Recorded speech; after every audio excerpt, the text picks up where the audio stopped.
अच्छा, अपने चुनिंदा सभासदों के साथ बागान में घूम रहे थे।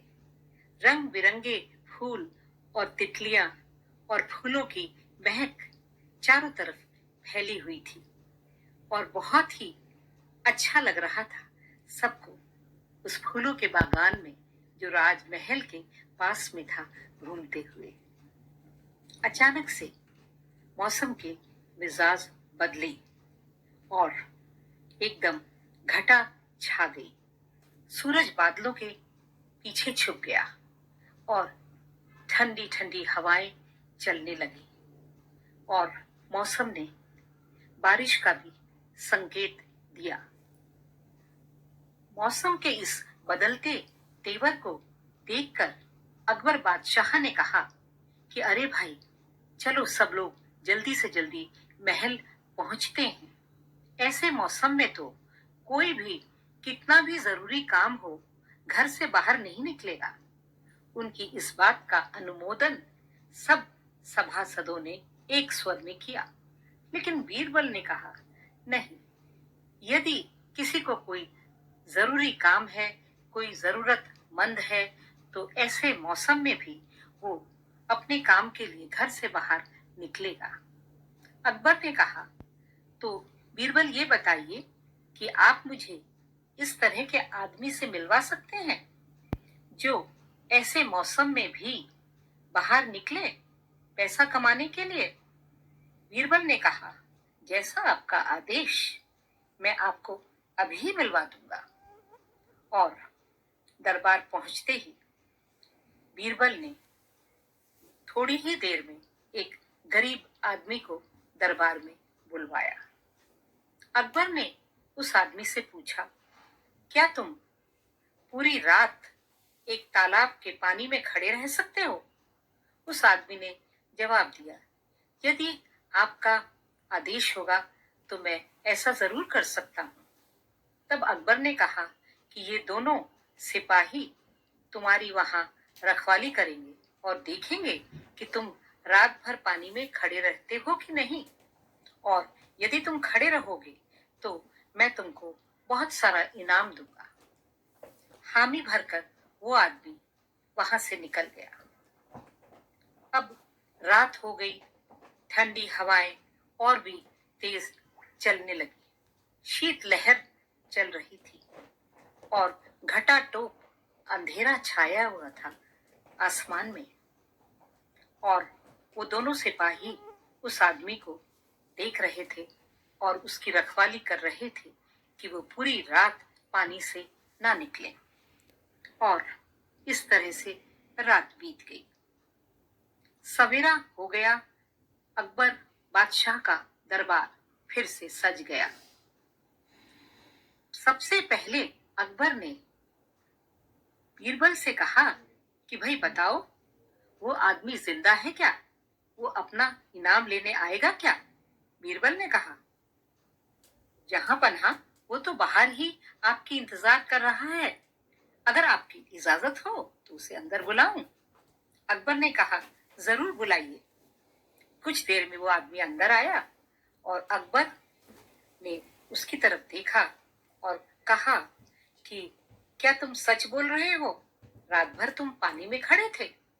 दोनों सिपाहियों ने जवाब दिया, हम दोनों इसकी रात भर रखवाली करते रहे और ये पानी में ही खड़ा रहा। अकबर बादशाह ने फिर उस आदमी से मुखातिब होकर कहा कि तुम किस तरह से इस ठंडी रात में ठंडे पानी में खड़े रहे? उस आदमी ने जवाब दिया, ये तो ईश्वर की कृपा है, और आपके महल में जो दिया जल रहा था उसकी गर्मी को मैं अपने अंदर महसूस करता रहा और रात भर मुझे बिल्कुल भी ठंड महसूस नहीं हुई और पूरी रात गुजर गई। अचानक से अकबर बादशाह नाराज हो उठे, आग बबूला हो गए और बोले, तुम मेरे से धोखा करते हो। तुमने उस दिए की गर्मी से ठंड को बर्दाश्त किया, तो मैं तुम्हें कोई भी इनाम नहीं दूंगा। ये सब वार्तालाप सुनकर पूरे दरबार के लोग भौचक्के हो गए। लेकिन बीरबल मन ही मन मुस्कुरा उठे। उसके बाद अकबर बादशाह ने दरबार को बर्खास्त किया और कहा कि 1 घंटे के अंदर आप सब लोग अपने घरों से खाना खाकर दरबार में लौट आइए। आज ईरान के शाह के बारे में हमें बहुत जरूरी बातें करनी है। इस तरह से दरबार रुखसत हुआ। 1 घंटे बाद जब सब लोग दरबार में पहुंच गए, लेकिन बीरबल ना पहुंचे, तो अकबर बेचैन हो गए।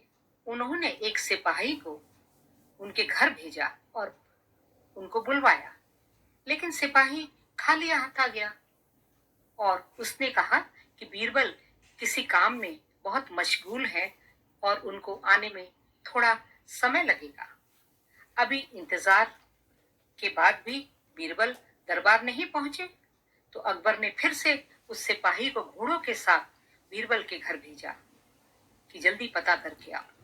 लेकिन इस बार भी सिपाही खाली हाथ आ गया और उसने कहा कि बीरबल तो बहुत व्यस्त हैं और वो अभी भी उस काम को पूरा नहीं कर पाए हैं, इसके लिए वह दरबार आने में असमर्थ हैं। अब अकबर बादशाह ने कहा कि चलो हम ही चलते हैं और देखते हैं कि ऐसा क्या काम कर रहे हैं बीरबल कि वो दरबार नहीं आ सकते। और अकबर बादशाह गाहे बगाहे बीरबल के घर पहुंच गए और उन्होंने बीरबल से पूछा कि भाई क्या बात है, आप दरबार क्यों नहीं आ रहे हैं। बीरबल ने कहा, आपका आदेश था कि हम खाना खाकर दरबार पहुंचे, लेकिन मैं इतनी देर से खाना बना रहा हूँ क्योंकि मेरे परिवार के लोग सब गांव गए हुए हैं, लेकिन खाना पक ही नहीं रहा। मैंने ये खिचड़ी चढ़ाई है और मैं इंतजार कर रहा हूँ कि ये पक जाए, लेकिन ये पक ही नहीं रही, तो इसके लिए मैं दरबार नहीं आ पा रहा हूँ।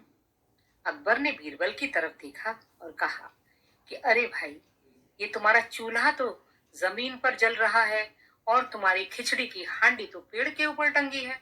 अरे भाई, ये तो किसी बच्चे को भी पता है कि अगर आग से हांडी इतनी दूर लटकाई जाएगी तो फिर कैसे आपकी खिचड़ी बन सकती है।